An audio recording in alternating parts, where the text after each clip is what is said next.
Okay, तो आज के एपिसोड में बात होगी आईडीएफसी फर्स्ट बैंक के क्रेडिट कार्ड्स के बारे में। अब ये कोई बहुत अच्छी न्यूज़ है नहीं, ऐसे भी आपने टाइटल में देख ही लिया होगा। आईडीएफसी ने अपने सारे क्रेडिट कार्ड्स के ऊपर डिवैल्यूएशन कर दी है। 100% ये कोई सामने सामने वाली डिवैल्यूएशन जैसा नहीं है, लेकिन काफ़ी सारे फीस एंड चार्जेस में चेंजेस किए गए हैं, कुछ नियम कानून में चेंजेस किए गए हैं, जिसकी वजह से ओवरऑल बेनिफिट आपके क्रेडिट कार्ड पर कम हुआ है। ठीक है, आईडीएफसी के आपको मालूम ही है बहुत सारे तरह के कार्ड्स होते हैं। अभी परसों ही मैंने वीडियो दी थी, उसमें मैंने आपको बता दिया था कि FD based card, life time free के कुछ कार्ड्स और फिर पेड कुछ क्रेडिट कार्ड्स, उनके बारे में अलग अलग डिटेल्ड वीडियोस भी आपको इसके बाद देखने के लिए मिलेगी। तो आप फिर डिसीजन ले सकते हो कि भाई इसमें डिवैल्यूएशन के बाद किस कार्ड की क्या वैल्यू बच गई है, तो आपको अप्लाई करने में भी, चॉइस लेने में कार्ड ईजी रहेगा। चलते हैं मेन न्यूज़ पे। तो ये देखो, इस तरह का आपको पीडीएफ आ गया होगा आपके रजिस्टर्ड ईमेल आईडी पे, अगर आप कोई भी कार्ड यूज़ करते हो तो, और उसमें सारे ही डिटेल्स दिए हुए हैं। सबसे पहले तो बताया गया है कि भाई हम लोग बहुत अच्छा आपको रिवॉर्ड पॉइंट्स देते हैं, हम हमेशा अलग अलग मर्चेंट और ब्रांड पार्टनर से पार्टनरशिप करके आपको ऑफर्स एंड डिस्काउंट्स देते रहते हैं। ठीक है, 45 डेज का इंटरेस्ट फ्री, ये सब इन्होंने अपनी बड़ाई की है, इसको इग्नोर करो। और यहाँ से इंपॉर्टेंट पार्ट शुरू होती है। ये जितने भी नीचे चेंजेस लिखे गए हैं इस लाइन के, ये सब आपके कार्ड पे 20 फरवरी 2025 से अप्लाई हो जाएगी। आरबीआई के गाइडलाइन के हिसाब से कोई भी अगर फीस एंड चार्जेस में चेंजेस होते हैं तो 1 महीने पहले कस्टमर को इन्फॉर्म करना होगा। इसलिए आपने देखा होगा कि ये यूजुअली जितने भी कार्ड्स के डिवैल्यूएशन आते हैं वो 1 महीने के पहले आपको पता चल जाते हैं। खैर, सबसे पहला जो चेंज है वो है स्टेटमेंट डेट और पेमेंट ड्यू डेट में क्या चेंज है। तो कार्ड्स के नाम सुनना पहले। First Millennia card, first wealth card और फर्स्ट स्वाइप क्रेडिट कार्ड्स जो होंगे उसके ऊपर स्टेटमेंट डेट फिक्स कर दी जाएगी 20th को। एग्जाम्पल के लिए आपका 1 मार्च को था बिल डेट, आपके पास मिलेनिया, वेल्थ या स्वाइप कार्ड्स में से कोई है तो वो अपने आप चेंज होके 20th मार्च हो जाएगा। ठीक है, यानी 20 फरवरी के बाद जो भी मंथ होगा उसकी 20 तारीख से डेट फिक्स कर दी जाएगी। ठीक है, अगर मान लो 1 अप्रैल है तो फिर उसको 20 अप्रैल, अब समझ गया ना, मतलब 20th तारीख को फिक्स कर दी जाएगी। सेकंड, जो इसमें पेमेंट ड्यू डेट क्या रहने वाला है, मतलब लास्ट दिन जिस दिन आप बिल पे कर सकते हो, तो स्टेटमेंट डेट से आपको सिर्फ 15 दिन का टाइम जो है वो फिक्स्ड मिलेगा। इसका मतलब एग्जांपल के लिए मान लो 20 तारीख को अगर आपका बिल जनरेट हो रहा है तो आपको 10 दिन इस महीने के और फिर 5 दिन उस महीने के, तो आपका 5 तारीख को अब ड्यू डेट रहेगा। सेकंड चेंजेस लाए गए हैं, एजुकेशन फी पेमेंट अगर आप करते हो थर्ड पार्टी प्लेटफॉर्म से, याद रखना थर्ड पार्टी प्लेटफॉर्म से, तो आपको 1% का फी लगेगा। इसमें भी मिनिमम फी है जो है 250 रुपये, यानी आपको अगर आपका 1% फी जो बनता है वो 250 से कम बनता है तो भी आपको 250 रुपये देने होंगे। इसके अलावा इन सारे भी चार्जेस पे आपको जीएसटी अलग से देनी होगी, जो कि बैंकिंग सेक्टर में आज की डेट में 18% ही है, तो वो भी आपको माइंड में रखना है। खैर, मान लो 1% की फी अगर 250 से ज़्यादा है तो आपको जितनी फीस बनेगी उतनी देनी है, लेकिन अगर 250 से कम भी बनती है फीस तो भी आपको 250 रुपये देनी है। अगर आप क्रेड, पेटीएम, चेक, मोबीक्विक या इसी तरह की अलग वेबसाइट या ऐप से अपना एजुकेशन का बिल पे करते हो तो क्या क्रेडिट कार्ड से बिल पे नहीं कर एजुकेशन के? नहीं, आप आराम से कर सकते हो, लेकिन आपको उस एजुकेशन इंस्टीट्यूट की ऑफिशियल वेबसाइट पे बिल पे करना है या उनके ऑफिशियल जो पीओएस मशीन्स होते हैं उसमें पे करना है, जिसमें भी, क्योंकि इसमें तो वो पॉइंट मेंशन नहीं है लेकिन एक्सेस वाले डिवैल्यूएशन में मेंशन था, जिसमें भी वो जो पीओएस होना चाहिए वो उस एजुकेशन इंस्टीट्यूट के नाम पे ही रजिस्टर्ड होना चाहिए। ऐसा नहीं कि भाई कैंटीन के नाम पे रजिस्टर्ड करवा लिया, फूड एंड सर्विसेज के नाम पे, किसी किसी कॉलेज में ऐसा हो भी सकता है। ठीक है, तो फिर वहाँ पे आप फंस जाओगे, वहाँ पे आपको वो देखने के लिए नहीं मिलेगा। ठीक है, और रिवॉर्ड पॉइंट को बंद नहीं किया गया है, जो भी आपका रिवॉर्ड पॉइंट है वो चलता रहेगा, लिखा हुआ है इसमें। ठीक है, क्योंकि कुछ कार्ड्स ने एजुकेशन पेमेंट्स के लिए रिवॉर्ड पॉइंट बंद कर दिया गया है, इसमें अभी नहीं किया इन्होंने। फ्यूल फी भी ये ऐड कर रहे हैं, तो फ्यूल फी क्या ऐड कर रहे हैं, तो अगर आपका एक स्टेटमेंट, ध्यान देना ये स्टेटमेंट साइकिल की बात हो रही है, महीने की नहीं। हाँ, अगर आपका 1 तारीख कोई स्टेटमेंट साइकिल जनरेट होता है तो आप लकी हो, लेकिन ये स्टेटमेंट साइकिल की बात की गई है तो वो आपको ध्यान देना है। अगर एक स्टेटमेंट साइकिल में मान लो 15 से 15 की है आपकी, तो 15 फरवरी से 15 मार्च तक आप सिर्फ 30,000 का फ्यूल बिना फीस के भरवा सकते हो। ठीक है, 30,000 रुपये तक का। अगर आपने अगर 100 रुपये से मान लें तो 300 लीटर। देखो, ये सारे जो लिमिट्स होते हैं ना, ये काफ़ी जनरस लिमिट्स होते हैं और डिवैल्यूएशन करके इसको थोड़ा सा ये देखा जाता है बुरी नज़रों से, लेकिन आपको ये समझना होगा कि बैंक भी बिजनेस करने उतरी है मार्केट में, और खासकर ये जो प्राइवेट बैंक्स हैं इनको अपना प्रॉफिट देखना ही होगा, तभी इनके कुछ स्टॉक्स बढ़ेंगे, बिजनेस बड़ा होगा, है ना, कंपनी का नाम होगा वगैरह वगैरह, 10 तरह की बातें।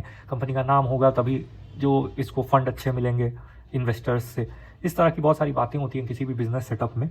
तो लिमिट जो है वो जनरस रखी जाती है। जैसे मान लो 300 लीटर का फ्यूल इससे ज़्यादा किसी को क्या चाहिए नॉर्मल कम्यूट में, है ना। खैर, एग्जाम्पल भी इन्होंने दे दिया है कि अगर मान लो 10,000 रुपये का आपका स्टेटमेंट साइकिल में फ्यूल आप भर पाते हो तो आपको कोई फीस नहीं देनी है। मान लो अगर आपने 30,000 का भी भरवाया तो भी आपको फीस नहीं देनी है। लेकिन अगर आपने 40,000 का भरवाया तो आपको 1% फी लगेगी, जो कि 400 रुपये की होगी। अब देखो, आपको एडिशनल अमाउंट पे फीस नहीं लगेगी, आपको टोटल अमाउंट पे फीस लगेगी। ध्यान रखना, इसलिए ये सारी चीज़ें बहुत महंगी पड़ जाती हैं। मान लो आपने 30,001 रुपये का भरवाया, ठीक है, आपको उस 1 रुपये पे चार्जेस नहीं लगेंगे, पूरे 30,001 रुपये पे चार्जेस लगेंगे। समझ रहे हो? तो ये घाटे का आपके लिए डील हो सकती है। फ्यूल सरचार्ज वेवर जो है वो हर स्टेटमेंट साइकिल में 300 रुपये पे इन क्रेडिट कार्ड्स के लिए फिक्स कर दिया गया है। अश्वा, मयूरा, ये दोनों इसके अभी पेड कार्ड्स आए हैं मेटल वेरिएंट में। और फर्स्ट वेल्थ क्रेडिट कार्ड, जो इनके हायर वेरिएंट ऑफ अकाउंट वगैरह के साथ एलिजिबिलिटी रहती है ना, 7.5 लाख मेंटेनेंस जैसा कुछ, तो वो सब पे शायद 500 रुपये पर स्टेटमेंट साइकिल होता होगा फ्यूल सरचार्ज वेवर, लेकिन उसको अभी के लिए 300 रुपये पर स्टेटमेंट साइकिल कर दिया गया है फ्यूल सरचार्ज वेवर को। एपीआर क्या होता है कि मान लो आप अपने बिल भरने भूल गए तो किस हिसाब से बैंक आपसे इंटरेस्ट चार्ज करती है, उसी को लगभग एपीआर बोलते हैं, ठीक है।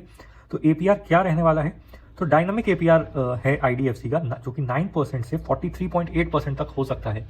इसमें भी आपके टोटली आपके प्रोफाइल के ऊपर, आपके कार्ड वेरिएंट के ऊपर ये चीज़ होती है, इसलिए आप खुद से बैंक से रिक्वेस्ट नहीं कर सकते, यार मेरा मिस हो गया, मुझे 9% पे कर दो, या अरे ठीक है मुझे 43, आप रिक्वेस्ट नहीं कर सकते। बैंक अपने हिसाब से प्रोफाइल एनालाइज करके आपको एक एपीआर बता देती है, ठीक है। इंटरेस्ट रेट जो है वो रिवाइज करके आधे % का लीज दी गई है इधर से, और उस तरफ से 3% बढ़ा दी गई है, मतलब 8.5% पर एनम से अब ये शुरू हो जाता है, लेकिन यह बढ़ के 46.2% तक जाता है। सोचो 50% के कितने पास पहुंच गया है ये। Overdue interest rate remains unchanged at 47.88%। अगर आप कुछ ओवर ड्यू कर देते हो, मतलब बिल क्लियर ही नहीं करते हो और अपना मिनिमम अमाउंट भी क्लियर नहीं करते हो, तो आपके ऊपर 47.88% का इंटरेस्ट चार्ज होगा, ठीक है। बैंक इसी से कमाती है असल में। एपीआर जो होगा वो सिर्फ अनपेड ड्यूज पे होगा, आपके टोटल अमाउंट पे नहीं लगेगा, ठीक है। तो आपको उसके लिए डरने की बात नहीं है, बस आपका जितना अनक्लियर्ड बिल का अमाउंट होगा सिर्फ उसी पे एपीआर एप्लीकेबल होगा। फर्स्ट स्वाइप क्रेडिट कार्ड के लिए ये नियम नहीं है, क्योंकि उसके लिए अलग नियम कानून है। अगर आपको याद होगा फर्स्ट स्वाइप क्रेडिट कार्ड के लॉन्च के टाइम पे मैंने आपको उसके डिटेल्स दिए थे, तो उसमें वो सब लागू होगा। रेलवे लाउंज एक्सेस, ये एक बहुत बड़ा फीचर था आईडीएफसी क्रेडिट कार्ड्स का, जो कि एकदम entry level life time free credit cards से लेके इनके टॉप वेरिएंट तक ये फीचर जो है वो दी जाती थी।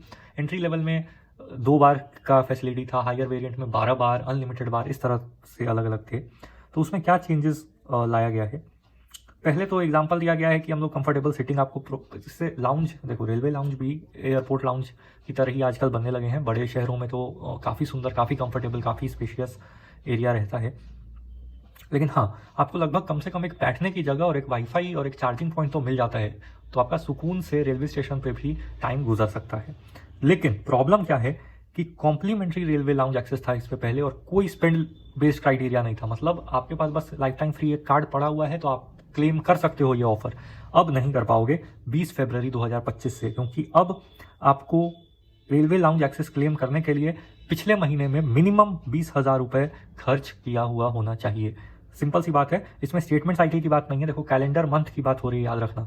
एग्जाम्पल के लिए अगर आपको अप्रैल में, मान लो आपको 10 अप्रैल को आपको कहीं जाना है और आपको उसके लिए रेलवे लाउंज एक्सेस आप क्लेम करना चाह रहे हो उस डेट को, इसका मतलब आपके पिछले महीने यानी मार्च महीने में 1 से लेकर 31 मार्च तक आपके 20,000 रुपये खर्च हुए होने चाहिए मर्चेंट्स के ऊपर, तो ही आपको ये एक्सेस जो है वो मिलेगा आईडीएफसी की तरफ से। अगर आपने नहीं किया है तो आपको ये नहीं मिलेगा।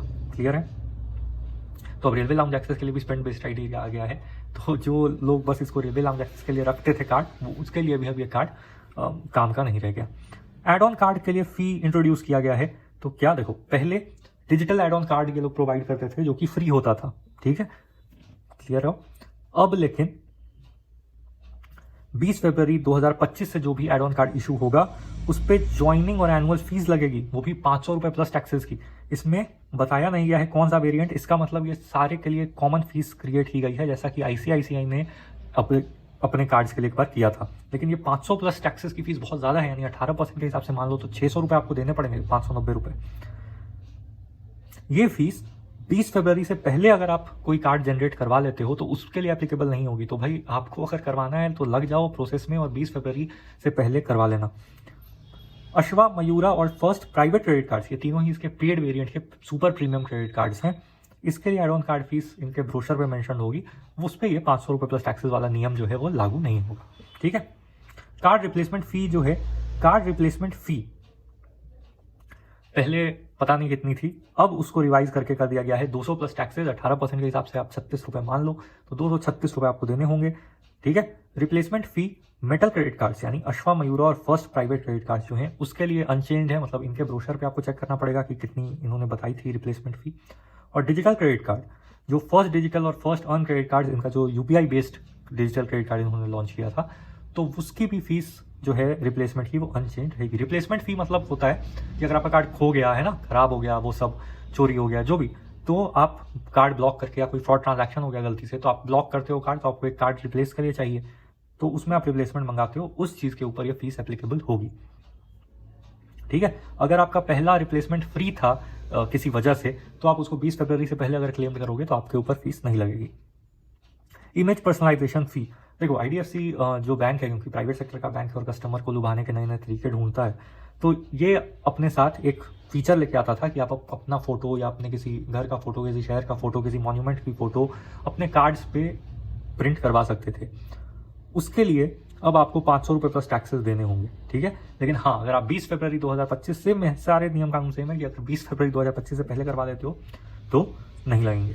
ठीक है। इंपॉर्टेंट नोट्स, तो चेंजेस इतने ही थे। अब इंपॉर्टेंट नोट पे आ जाते हैं कि फर्स्ट प्राइवेट क्रेडिट कार्ड के लिए ये नहीं है document. First private credit card इनका सबसे बेस्ट क्रेडिट कार्ड था अश्वा और मयूरा के लॉन्च होने से पहले, तो वो एकदम अलग कैटेगरी में रखा गया है, उस पर ये सब कुछ भी अप्लाई नहीं होगा।